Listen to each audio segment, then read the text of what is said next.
Donald Trump continue de travailler pour tenter de mettre un terme à la guerre en Ukraine. Mardi soir, il a indiqué que son plan a été affiné afin de répondre aux préoccupations des deux parties après de nouvelles discussions menées auprès de Kiev et de Moscou. Il a même assuré qu'un accord pourrait être conclu rapidement et a indiqué que son envoyé spécial, Steve Witkoff, irait à Moscou pour négocier avec Vladimir Poutine, une rencontre confirmée ce mercredi par le Kremlin.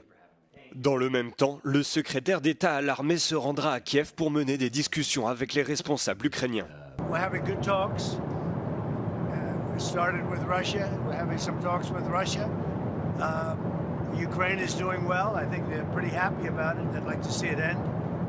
And we won't know for a little while, but we're making progress. They're going to keep talking. They're talking to Russia now. Steve Witkoff is going over. Maybe with Jared, they're going to be meeting with President Putin, I believe next week in Moscow.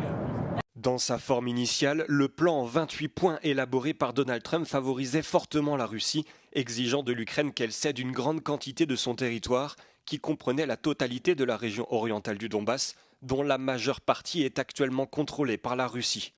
La proposition avait suscité l'inquiétude de nombreux dirigeants européens qui ont rejeté l'idée d'une cession de territoire par l'Ukraine. Mardi, les dirigeants de la coalition des volontaires, dont le président français Emmanuel Macron et le Premier ministre britannique Keir Starmer, se sont entretenus pour discuter de la nouvelle initiative de paix. Ils ont souligné qu'ils soutenaient les efforts de Donald Trump et que les pourparlers allaient dans le bon sens. Mais ce mercredi, Moscou a jugé inutiles les efforts des Européens pour jouer un rôle dans le règlement de ce conflit. Lundi, le président Volodymyr Zelensky a indiqué qu'une grande partie du plan de Donald Trump était acceptable pour l'Ukraine.